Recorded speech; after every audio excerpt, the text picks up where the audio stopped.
செம்மையான ஒரு அரசு வேலைவாய்ப்போட தான் நான் உங்களை வந்து சந்திச்சிருக்கேன். இந்த முறை வழங்குறது யார் அப்படின்னு சொல்லி பார்த்தோன்னா, இஸ்ரோ தான் இப்போதைக்கு இந்த ரெக்ரூட்மெண்ட் போர்டில் இருந்து ஒரு அறிவிப்பை வெளியிட்டிருக்காங்க. சரிங்களா? இந்தியன் ஸ்பேஸ் ரிசர்ச் ஆர்கனைசேஷன் இருக்கு இல்லையா, அவங்க தான் இந்த ஒரு அறிவிப்பை வெளியிட்டிருக்காங்க. என்ன ரோல் அப்படின்னு சொல்லி பார்த்தோன்னா, இன்ஜினியருக்கான ரோலுங்க. ஓகேங்களா? Civil, electrical, refrigeration, AC and architecture படிச்சிருந்தீங்கன்னா செம்ம வாய்ப்பு உங்களுக்கு. சம்பளம் எவ்வளோ அப்படின்னு சொல்லி பார்த்தோன்னா, சம்பளம் 56,000 ரூபா அப்படின்ற மாதிரி அவங்க இங்கே கொடுத்துருக்காங்க. இங்கே தான் நான் பார்த்தேன், 56,000 ரூபா சம்பளம் அப்படின்ற மாதிரி தான் அவங்க கொடுத்துருக்காங்க. டீட்டெயில்டாக தொடர்ந்து இந்த வீடியோ ஃபுல்லாகவே ஸ்கிப் பண்ணாமல் பாருங்கள். பிகாஸ் இதை எப்படி அப்ளை பண்ணுறது, என்ன படிச்சிருக்கணும், என்ன தேவை அப்படின்றது நான் உங்கள் கூட டீட்டெயில்டாக இந்த வீடியோவில் டிஸ்கஸ் பண்ண போகிறேன். இந்த மாதிரி நீங்கள் ரெகுலராக தெரிஞ்சுக்கணுன்னு ஆசைப்பட்டீங்கன்னா மறக்காமல் என் சேனலை சப்ஸ்கிரைப் பண்ணிக்கோங்க. பிகாஸ் டெய்லி 2 வீடியோஸ் நான் உங்களுக்கு போஸ்ட் பண்ணிக்கிட்டே தாங்க இருக்கேன். சரிங்களா? அதே மாதிரி உங்கள் ஃப்ரெண்ட்ஸ்கிட்டையும் ஃபேமிலிக்கிட்டையும் அதிகபட்சமாக ஷேர் பண்ணுங்கள். நான் சொன்னேன் இல்லையா, சம்பளம் டீட்டெயில்ஸ் இங்கே கொடுத்துருக்காங்க அப்படின்னு சொல்லிட்டு, இங்கே பாருங்கள். மினிமம் பேசிக் பேயே உங்களுக்கு வந்து எவ்வளோ கொடுத்துருக்காங்க அப்படின்னா 56,000 ரூபா நாங்கள் கொடுப்போம் அப்படின்றது தெளிவாகவே இங்கே கொடுத்துருக்காங்க. மினிமம் பேசிக் பே வந்து 56,100 ரூபா அப்படின்ற மாதிரி சொல்லியிருக்காங்க. இது போக உங்களுக்கு டிஏ இருக்கும், ஹவுஸ் ரெண்ட் அலவன்ஸ் இருக்கும், டிரான்ஸ்போர்ட் அலவன்ஸ் இருக்கும் அப்படின்ற மாதிரி தெளிவாக கொடுத்துருக்காங்க. ஓகேங்களா? எல்லாமே உங்களுக்கு இருக்குது. ஸோ என்பிஎஸ் சிஸ்டம் பிரகாரம் உங்களுக்கு வந்து பென்ஷனும் இருக்கும், மெடிக்கல் ஃபெசிலிட்டிஸ் இருக்கும், உங்களுக்கும் இருக்கும், உங்களோட ஃபேமிலி மெம்பர்ஸ்க்கும் இருக்கும், சப்சிடட் கேன்டீன் இருக்கும், லிமிட்டட் குவார்ட்டர் ஃபெசிலிட்டியும் இருக்கும் அப்படின்ற மாதிரி சொல்லியிருக்காங்க. ஸோ எதுக்கு வெயிட் பண்ணுறீங்க? டக்குன்னு எடுத்து இந்த வீடியோவை பார்த்து எப்படி அப்ளை பண்ணணும் அப்படின்றத நான் உங்கள் கூட டிஸ்கஸ் பண்ணுறேன். பார்த்துட்டு கடன்னு சொல்லி அப்ளை பண்ணலாம். வாங்க வீடியோக்குள்ளே போகலாம். இது என்ன வேலை அப்படின்னு சொல்லி பார்த்தோன்னா, சயின்டிஸ்ட் இல்லைன்னா இன்ஜினியர் அப்படின்ற ஒரு ரோலுக்கு, எந்த ரோலுக்கு, சிவிலில், எலக்ட்ரிக்கலில், ரெஃப்ரிஜரேஷனில், ஏசி அண்ட் ஆர்கிடெக்சர் அப்படின்ற மாதிரி சொல்லியிருந்திருக்காங்க. சரிங்களா? இஸ்ரோ ஹெட் குவார்ட்டர்ஸ் இருக்கு இல்லையா, பெங்களூரில், அவங்க தாங்க வந்து இஸ்ரோ சென்டர்ஸ் ரெஸ்பான்சிபிளாக இருக்காங்க இல்லையா, அதுக்கான ஒரு வாய்ப்பு தாங்க இது. ஓகேங்களா? லெவல் 10 பே ஸ்கேல் மேட்ரிக்ஸ் அப்படின்ற மாதிரி சொல்லியிருக்காங்க. டிசிப்ளின் வந்து சிவில், எலக்ட்ரிக்கல் இங்கே கொடுத்துருக்காங்க பாருங்கள். லெவல் 10 அப்படின்ற மாதிரி தான் அவங்க கொடுத்துருக்காங்க. சரிங்களா? Level 10 of pay scale matrix to young graduates in disciplines of civil, electrical, refrigeration and air conditioner and architecture அப்படின்ற மாதிரி அவங்க கொடுத்துருக்காங்க. சரிங்களா? ஸோ சயின்டிஸ்ட்டு, சிவில்லு அப்படின்னு சொல்லி பார்த்தோன்னா, இதுக்கு எவ்வளோ பேரை எடுக்கிறாங்க அப்படின்னு சொல்லி பார்த்தோன்னா, லைக் யூஆர் கேட்டகரியில் 7 பேரையும் டோட்டலாக 18 வேக்கன்சிஸ் இருக்குங்க. அந்த 18மே அவங்க வந்து ஸ்ப்ளிட் பண்ணியிருக்காங்க. ஓகேங்களா? யூஆரில் 7, ஓபிசியில் 4, எஸ்சியில் 4, எஸ்டியில் 1, இடபிள்யூஎஸில் 2 அப்படின்ற மாதிரி ஸ்ப்ளிட் பண்ணியிருக்காங்க. இதில் நீங்கள் பிஇ, பிடெக்கில் சிவில் இன்ஜினியரிங் படிச்சிருந்தீங்கன்னா 65% மார்க் வாங்கியிருந்தாலும் போதும் அப்படின்ற மாதிரி அவங்க சொல்லியிருந்திருக்காங்க. ஓகேங்களா? அடுத்த வாய்ப்பு என்ன அப்படின்னு சொல்லி பார்த்தோன்னா, எலக்ட்ரிக்கல் இன்ஜினியரிங். ஓகேங்களா? இதில் வந்து 10 பேரை வேலைக்கு எடுக்கிறாங்க. இதுலேயுமே நீங்கள் வந்து 65% மார்க் வாங்கியிருக்கணும் அப்படின்றது தான் எதிர்பார்ப்பு. சிஜிபிஏ 6.84 இருக்கணும் அப்படின்றது தான் இங்கே எக்ஸ்பெக்டேஷன். சரிங்களா? இதில் வந்து எப்படி ஸ்ப்ளிட் பண்ணியிருக்காங்க அப்படின்னு சொல்லி பார்த்தோன்னா, யூஆரில் 3, ஓபிசியில் 2, எஸ்சியில் 2, எஸ்டியில் 1, இடபிள்யூஎஸில் 2 அப்படின்ற மாதிரி அவங்க ஸ்ப்ளிட் பண்ணியிருந்திருக்காங்க.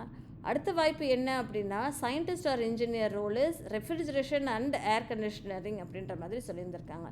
இதில் 9 பேரை வேலைக்கு எடுக்கிறாங்க. இந்த 9 பேருமே அவங்க வந்து யூஆரில் 4, ஓபிசியில் 2, எஸ்சியில் 3 அப்படின்ற மாதிரி ஸ்ப்ளிட் அடிச்சிருக்காங்க. 65% மார்க் வாங்கியிருக்கணும் அப்படின்ற மாதிரி தான் எதிர்பார்க்குறாங்க. அடுத்த ஒரு வாய்ப்பு என்ன அப்படின்னா, ஆர்கிடெக்சர் படித்தவங்களுக்கு, இன்ஜினியர், ஆர்கிடெக்சர் ஒரே ஒரு ரோல் இருக்குங்க. பேச்சுலர் டிகிரி படிச்சிருக்கணும் ஆர்கிடெக்சரில் அப்படின்றது தான் எதிர்பார்க்குறாங்க. அடுத்த ஒரு கடைசி வாய்ப்பு என்ன அப்படின்னு சொல்லி பார்த்தோன்னா, சிவில் படிச்சிருந்துருக்கணும் அப்படின்ற மாதிரி சொல்லியிருக்காங்க. ஒரு வாய்ப்பு சிவில் இன்ஜினியரிங், பிஇ, பிடெக்கு 65% மார்க்கோட வேணும் அப்படின்றத எதிர்பார்க்குறாங்க. சரிங்களா மக்களே?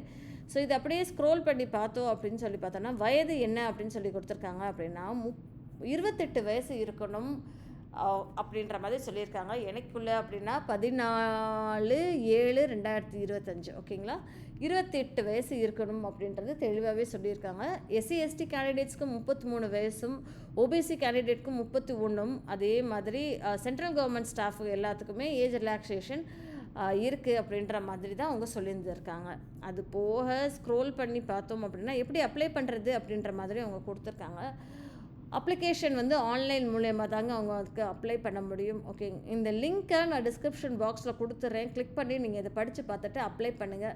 ரிட்டன் டெஸ்ட் சென்டர்ஸில் தான் நீங்கள் போய் அப்ளை பண்ணுற மாதிரியும் இருக்கும் அப்படின்ற மாதிரி அவங்க சொல்லியிருந்திருக்காங்க. ஆன்லைன் ரெஜிஸ்ட்ரேஷன் நம்பர் கொடுப்போம். அதை வந்து வச்சுக்கோங்க ஃப்யூச்சர் ரெஃபரன்ஸ்க்கு அப்படின்ற மாதிரி சொல்லியிருக்காங்க. இமெயில் ஐடி வந்து கரெக்டாக கொடுத்துருக்கணும் அப்படின்ற மாதிரி சொல்லியிருக்காங்க. கடைசி நாள் இதை அப்ளை பண்ணுறதுக்கு அப்படின்னா 14/7/2025 அப்படின்ற மாதிரி அவங்க தெளிவாகவே சொல்லியிருந்திருக்காங்க. சரிங்களா?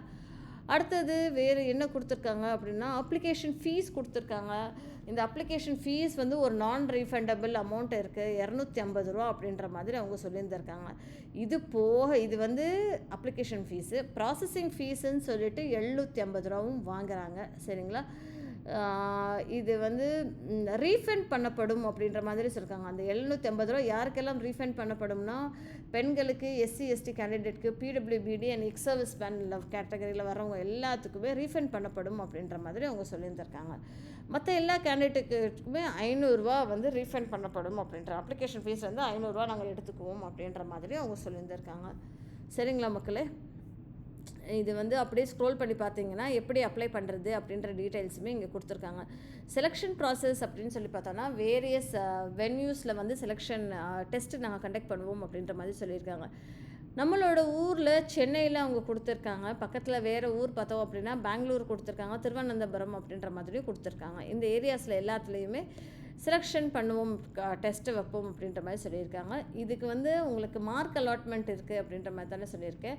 மார்க் அலாட்மெண்ட் எப்படி அப்படின்னா டெக்னிக்கல் நாலேஜ்க்கு 40 மார்க்குமே, ஜென்ரல் அவேர்னஸ்க்கு 20 மார்க்குமே, ப்ரெசன்டேஷன் அண்ட் கம்யூனிகேஷன் ஸ்கில்லுக்கு 20 மார்க்கும், காம்ப்ரிஹென்ஷனுக்கு 10 மார்க்கும், அகாடமிக் அச்சீவ்மெண்ட்ஸ்க்கு 10 மார்க்கும். ஸோ டோட்டலாக 100 மார்க்குக்கு அப்படின்ற மாதிரி சொல்லியிருக்காங்க.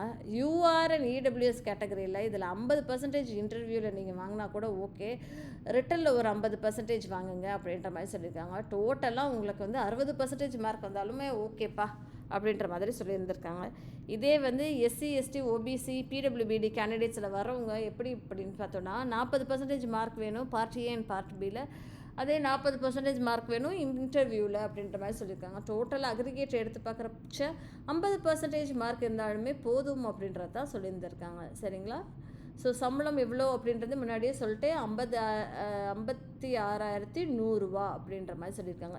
இது போக உங்களுக்கு வந்து டிஏ கிடைக்கும், ஹெச்ஆர்ஏ கிடைக்கும், டிரான்ஸ்போர்ட் அலவன்ஸ் கிடைக்கும், பென்ஷன் ஸ்கீம் பிரகாரம் உங்களுக்கு வந்து பென்ஷன் அமௌண்ட் கிடைக்கும், அதுக்கப்புறம் வந்து மெடிக்கல் இன்சூரன்ஸ் கிடைக்கும் உங்களுக்கும் உங்களோட டிபெண்டன்ஸ்க்கும், கேன்டீன் ஃபெசிலிட்டி இருக்குது, குவார்ட்டர் ஃபெசிலிட்டி இருக்குது, இது எல்லாமே இருக்குது அப்படின்ற மாதிரி தான் அவங்க சொல்லியிருந்திருக்காங்க. இதை வந்து அப்ளை பண்ணுறதுக்கு முன்னாடி நல்லபடியாக ரீட் பண்ணிக்கோங்க. ரீட் பண்ணிட்டு இது ஃபர்தராக நீங்கள் அப்ளை பண்ணுங்கள். உங்கள் ஃப்ரெண்ட்ஸ்கிட்டையும் ஃபேமிலிக்கிட்டையும் அதிகபட்சமாக ஷேர் பண்ணுங்கள். சப்ஸ்கிரைப் பண்ணிக்கோங்க. தேங்க்யூ மக்களே.